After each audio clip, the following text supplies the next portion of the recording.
Emails from a former business associate of Hunter Biden's inner circle who's serving time in prison for a 2016 investment scheme reveal that Hunter and his colleagues used their access to the Obama administration to peddle influence to potential Chinese clients and investors, including securing a private, off-the-books meeting with the former vice president.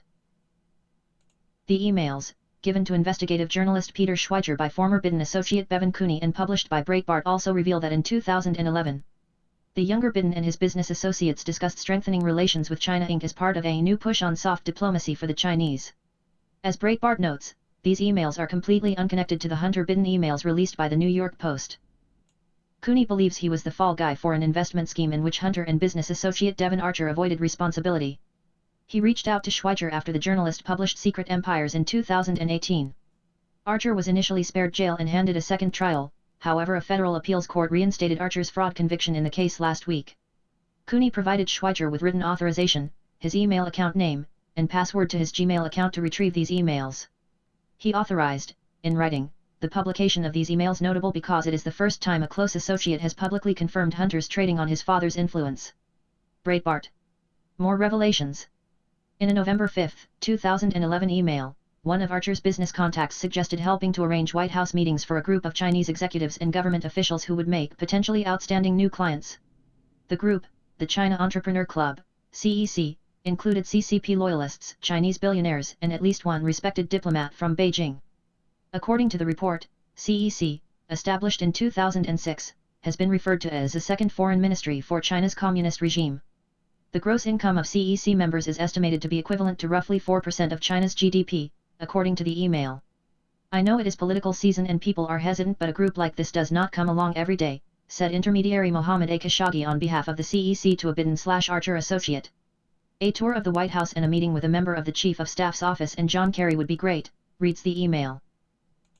The outreach to Hunter Biden's group came after several failed attempts to secure meetings with top Obama-Biden administration officials with no success. From the DC side, as you will see below, the CEC have written letters to several members of the administration and others and have so far not had a strong reaction, reads an email. This is China Inc., wrote Khashoggi, referring to Chinese billionaires. Biggest priority for the CEC group is to see the White House, and have a senior U.S. politician, or senior member of Obama's administration, give them a tour. If your friend in DC can help, we would be extremely grateful. And according to Breitbart, Hunter and Devon Archer apparently delivered for the communists. The original October 19, 2011, email from Khashoggi was sent to Gary Fears, a controversial political fundraiser with a checkered history who was caught up in a riverboat casino scandal in the mid-1990s, who forwarded it on to Archer a couple weeks later on November 5, 2011. Time was short, as Khashoggi's original email noted that the Chinese delegation would be in DC on November 14, 2011.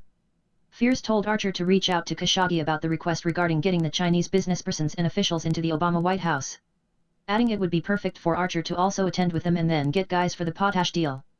The same day Fears sent Khashoggi's message to him, Archer took the email from Fears and sent to Khashoggi a business proposal for a potash mine deal he had lined up. 6 days after the initial overture, Archer received a follow-up email asking how a meeting with SEC's representative went.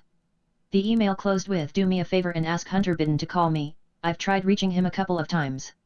Archer responded, "Hunter is traveling in the UAE for the week with royalty, so probably next week before he will be back in pocket." The meeting with CEC representative was good. Seems like there is a lot to do together down the line. Probably not a fit for the current potash private placement, but he's a good strategic relationship as the mine develops. Definitely have a drink with Mohammed and let him know how impressed I was with his whole deal.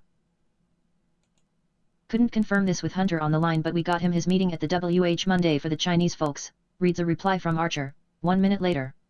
And on the day of the meeting, November 14, 2011, Cooney emailed Fears to confirm that Archer got the Chinese guys all taken care of in DC.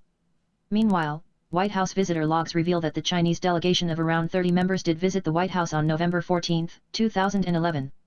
The logs, however, conceal that the delegation met with former VP Joe Biden himself.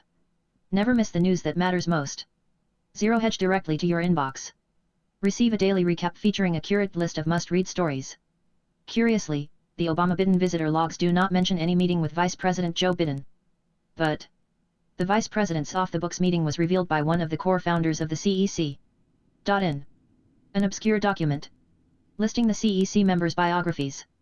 CEC Secretary General Maggie Chang alleges that she facilitated the CEC delegation meetings in Washington in 2011 and boasts of the Washington establishment figures that CEC met with. The first name she dropped was that of Vice President Joe Biden. Breitbart. Schweitzer suggests that the meeting may have opened the door for Hunter and Devon Archer down the road, as just 2 years later they formed the Chinese government-funded Bohai Harvest BHR, investment fund which saw Chinese money pour into it for investments in CEC-linked businesses. According to the report, one of BHR's first major portfolio investments was a ride-sharing company like Uber called Didi Dachi, now called Didi Chuxing Technology Co. That company is closely connected to Lu Juanzi, the chairman of the China Entrepreneur Club, CEC, and the founder of Legend Holdings, the parent company of Lenovo, one of the world's largest computer companies. Lu is a former Chinese Communist Party delegate and was a leader of the 2011 CEC delegation to the White House. His daughter was the president of Didi.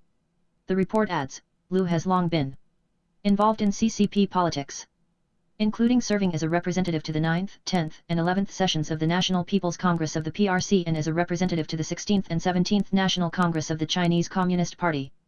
Lu was the vice chairman of the 8th and 9th Executive Committee of All China Federation of Industry and Commerce, ACFIC, an organization known to be affiliated with the Chinese United Front.